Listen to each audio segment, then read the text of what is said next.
Bismillahirrahmanirrahim. Assalamualaikum warahmatullahi wabarakatuh. Waalaikumsalam warahmatullahi wabarakatuh. Baik, terima kasih Ustaz dapat bersama kami pada hari ini. Nama Sama. saya Ahmad Najmi bin Amri. Kami daripada Universiti Kebangsaan Malaysia, Fakulti Ekonomi dan Pengurusan. Dan pada hari ini kami ingin membuat sedikit temu bual bersama Ustaz dengan tajuk subjek tasawuf Islam, dan kami harap Ustaz dapat berikan pendapat ataupun jawapan-jawapan yang dapat kami faham dengan baik. Boleh Ustaz perkenalkan diri dan daripada mana? Bismillahirrahmanirrahim. Assalamualaikum warahmatullahi. Nama saya Muhammad Bahari bin Abdul Jabbar. Saya salah seorang daripada tenaga pengajar di Pusat Bahasa Pusat Asasi Universiti Islam Antarabangsa Kampus Gambang. Saya mengajar di Jabatan Bahasa Al-Quran, Bahasa Arab. Baik, terima kasih Ustaz Bahari. Dan pada hari ini kami akan menemu bual Ustaz berkenaan tajuk tasawuf Islam dalam kemodenan. Dan ada beberapa soalan yang saya ingin ajukan kepada Ustaz dan saya harap Ustaz dapat jawab. Yang soalan yang pertama adalah, apa maksud sebenar tasawuf Islam dan kenapa ia penting untuk difahami oleh masyarakat moden? Bismillahirrahmanirrahim. Assalamualaikum warahmatullahi. Tasawur Islam. Tasawur ini satu perkataan yang diambil daripada bahasa Arab, daripada perkataan tasawwara, ya tasawwaru, tasawwurun. Tasawwurun adalah kata terbitan ataupun masdar daripada perkataan tasawwar. Tasawwara bermaksud menggambarkan dari segi luar, dari segi bahasa, ya, mana kita menggambarkan sesuatu, kita imaginekan sesuatu. Tapi dari segi istilahnya, tasawur Islam ini ialah pandangan alam Islam dan cara fikir Islam. Iaitu tasawur Islam ini ialah satu kerangka pemikiran ataupun frame. Contoh, kalau kita ada gambar, kita akan letakkan gambar kita tu dalam frame. Begitulah juga dengan kehidupan kita. Hidup kita ini berbagai jenis, politik, sosial, ekonomi, sukan dan sebagainya. Semua aspek-aspek kehidupan kita ini mestilah berada di dalam frame itu. Jadi frame itu, kerangka itu kita namakan ialah tasawur Islam. Dan tasawur Islam ini mestilah berlandaskan kepada Al-Quran dan As-Sunnah.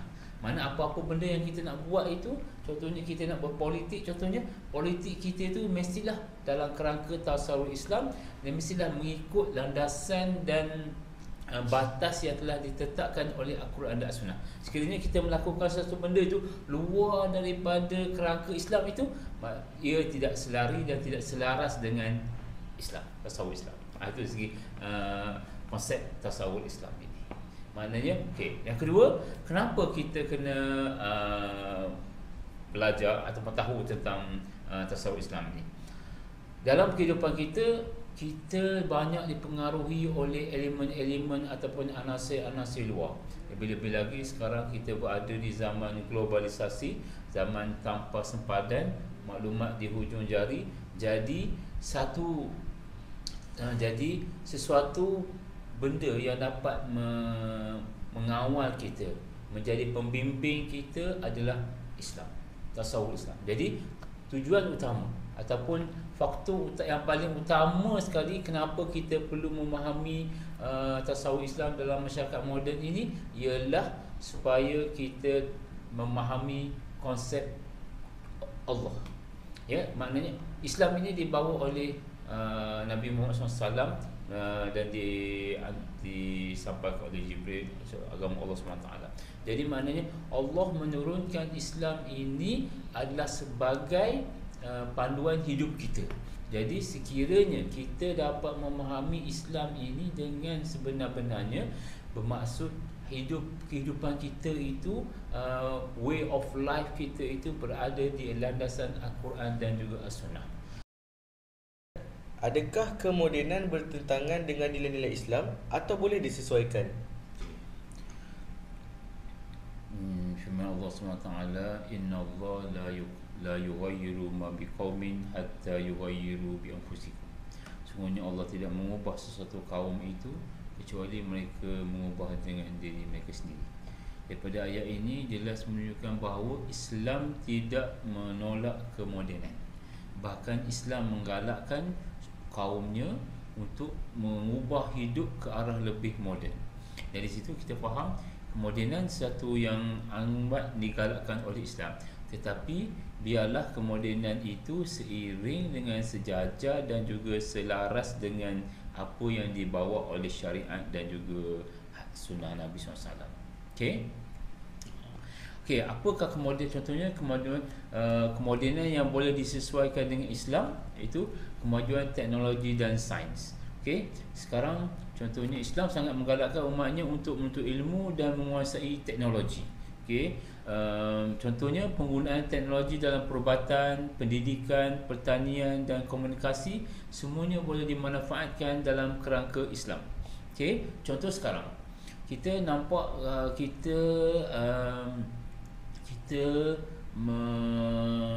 hidup dalam zaman teknologi. Okey, contohnya ada internet, ada IG, ada Twitter, ada Facebook. Okey, sekiranya kita gunakan alat-alat ni semua ini adalah untuk kemajuan dan kemaslahatan ummah, ia sangat bersesuaian dengan apa yang dibawa oleh Islam. Tetapi sekiranya kita gunakan ini untuk menipu, contohnya scammer sekarang kan, mereka menggunakan IT, teknologi semua itu untuk menipu, mencuri dengan duit. Dulu masa zaman 90-an, 80-an, kita nampak perompak masuk ke rumah kita. Okey, rumah kita pecah, tingkap pecah, pintu pecah, semua itu tanda perompak masuk rumah kita. Tetapi di zaman teknologi yang sebercanggih ini, kita tak nampak perompak masuk rumah kita, kita tak nampak pecahnya pintu, tak nampak pecahnya cermin, tetapi duit kita hilang di dalam bank. Bagaimana? Cuma sekadar untuk hantar WhatsApp dan kita accept, terima ataupun kita tekan link itu, duit kita 20,000, 30,000 dah habis dalam bank. Jadi teknologi yang dibawa, yang digunakan ini sangat bertentangan dengan Islam. Islam tidak menggalakkan umatnya untuk mencipta satu teknologi bagi membuat keburukan, kebinasaan di alam ini. Jadi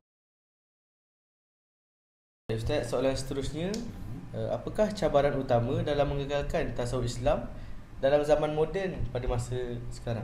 Okey, terima kasih.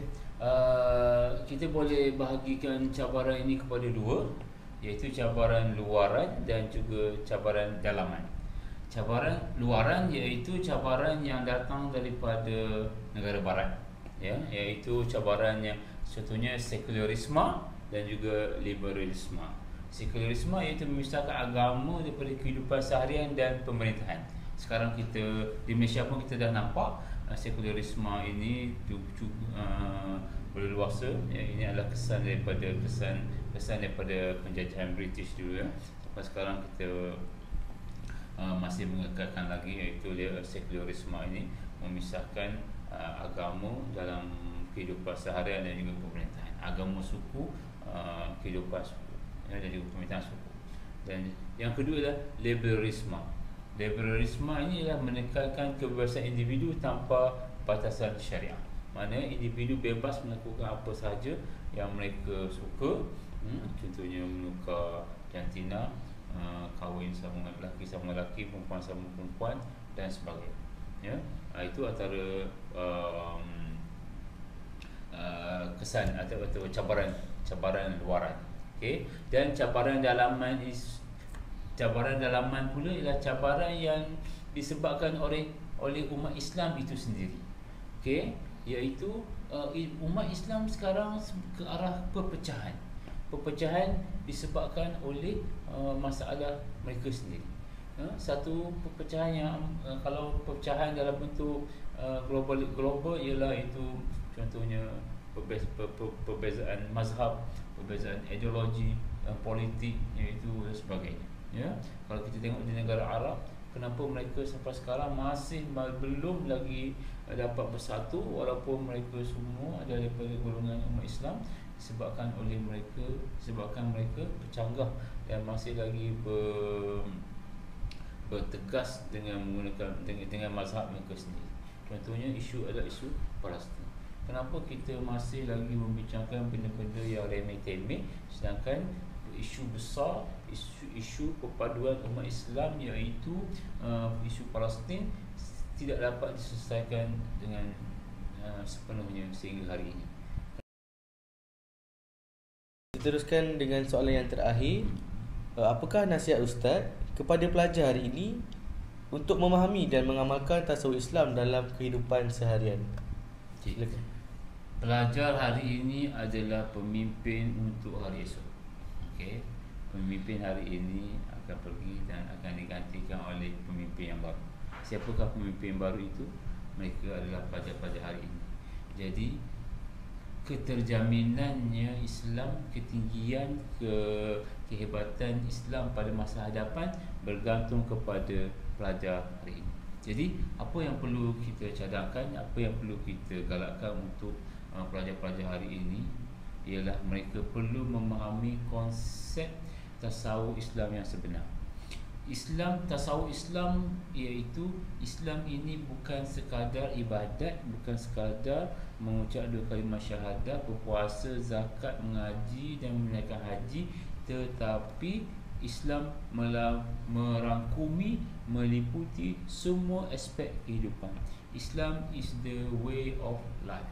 Ya, start mula daripada kita buka mata sampailah kita tutup mata tidur, semuanya itu mestilah berlandaskan kepada Islam dan juga syariat.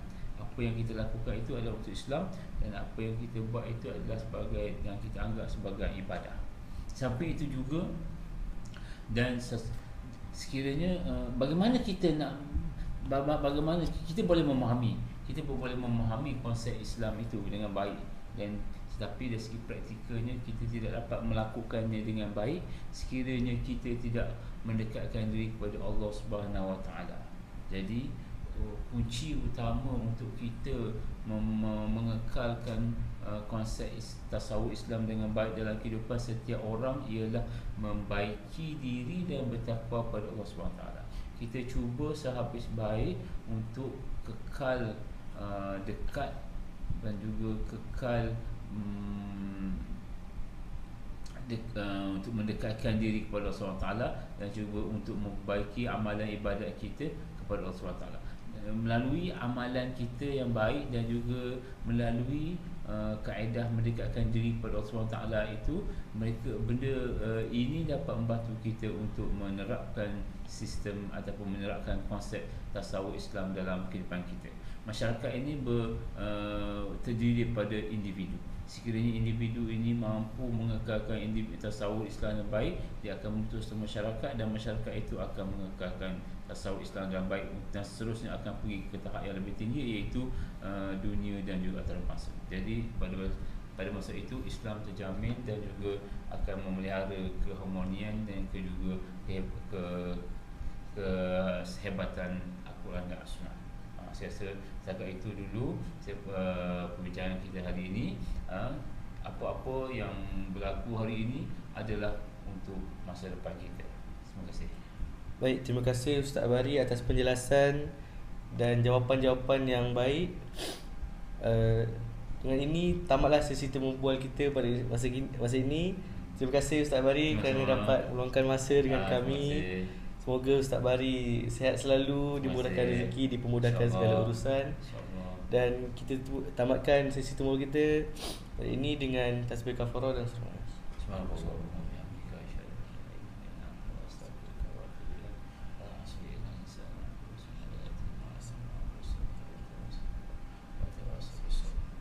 Baik, terima kasih Ustaz Bari. Assalamualaikum. Jumpa lagi.